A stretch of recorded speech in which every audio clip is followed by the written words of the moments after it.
So yesterday, Donovan Mitchell went off, and y'all know exactly what I'm talking about, his 70 piece. He's the first player to do it since Devin Booker in 2017. It's been like 6 years, incredible. And I know this video is about Luca, but just bear with me because I'm making this relevant. So yeah, Donovan Mitchell, he went crazy yesterday. He reminded everyone who didn't already know about the fact that he's one of the best scorers the league has to offer. And of course, after such a great performance, the NBA world reacted accordingly on social media, giving him his due praise. I mean, me personally, my timeline was flooded with players showing love to Donovan on Twitter. But then I came across Nick Young's tweet, and in this tweet he said, "Y'all better hype Donovan Mitchell like y'all do Luca. 71, 8, and 11. Huh? I mean, he's praising Mitchell, but at the same time, the tweet has a weird energy to it. You know, as if he's trying to say Luca is overhyped. So I get to reading the replies, right? And to my surprise, this is nothing new. I mean, Nick Young has a history of downplaying Luca and talking as though he's not really that guy. So yeah, in this video, we're just gonna go over some of the strange things Nick Young has said about Luca and determine whether he's right or not, which I'm pretty sure y'all know the answer already. But anyway, really quick before I go any further, what's up YouTube? Plug Speaks back with another video. If you're new, first of all, welcome. Go ahead and sub. Also like this video if you enjoy. I plan on uploading quality basketball content more consistently, getting back into it, and I'd most definitely appreciate y'all support. But anyway, back to the video. Now, before I get in depth with his tweets and whatnot, I gotta acknowledge the fact that the timing of all of this is humorous. Because I'll admit, in previous seasons where Luca struggled to get past the first round and had maybe a more selfish playstyle with incredible numbers, it could honestly be argued that, alright, maybe this guy, maybe he's a bit overrated. It's pretty common in the NBA community for us fans and media experts and analysts to jump the gun when it comes to young talent on the rise. I mean, Luka's numbers in his first couple seasons speaks for themselves. It's amazing. It's just that it was accompanied by a whole lot of losing. And even now, it's not as if the Mavs are one of the top teams in the West or anything. However, it's still comedy to me to believe Luka's overrated because not only is he fresh off his most successful season yet, leading the Mavs all the way to the Western Conference Finals last year, but he's also having an absolutely insane season thus far this year, easily having a career year. I mean, he's currently averaging 34 points, nearly 9 rebounds, dishing out 9 assists while shooting 50% from the field and 36% from 3 through 35 games this season. Mind you, he's playing like this because in a way he has to, like he needs to just have a chance at winning.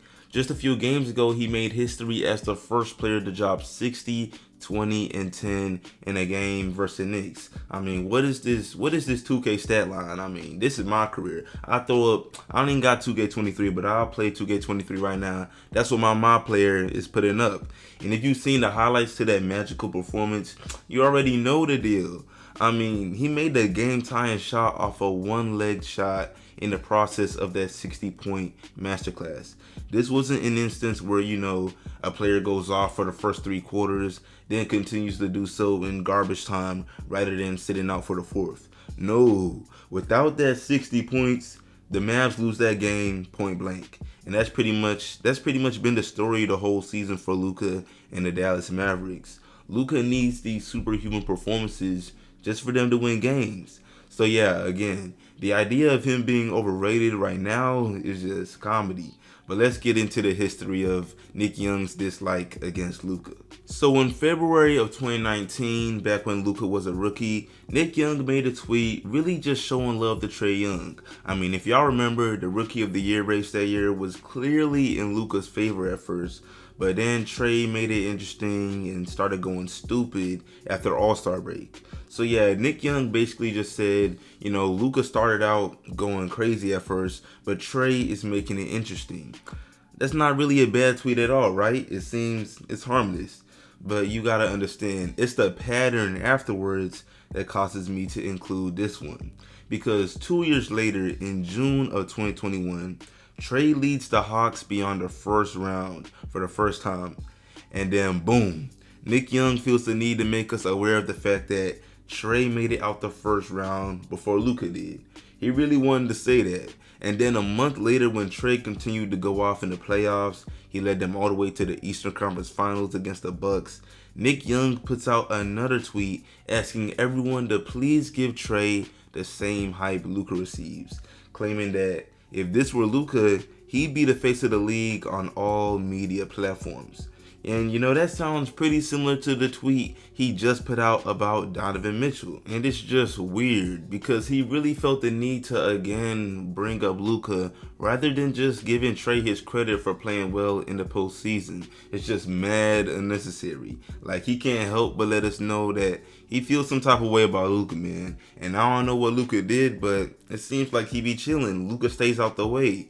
Bruh, this man drops 60, 20, and 10, and in the post-game interview, he begins by saying he needs a beer when he gets back to the spot, or his house. Like, how can you hate on that? But anyway, moving on to yet another example, and forgive me because we're no longer going in chronological order, but yeah, earlier that same year, March of 2021, Nick Young went on to say that if Luka was on the Jazz with the same numbers Donovan Mitchell was putting up, and had the same record as the Jazz that year, then he would be MVP. Now, if we look at Mitchell's numbers for 2021 and taking the fact that the Jazz were indeed first in the West that year, it's reasonable to consider Donovan Mitchell as an MVP candidate. But again, bringing in Luka is unnecessary, and it really doesn't even make sense considering that several people finished above Luka in the 2021 NBA MVP voting race.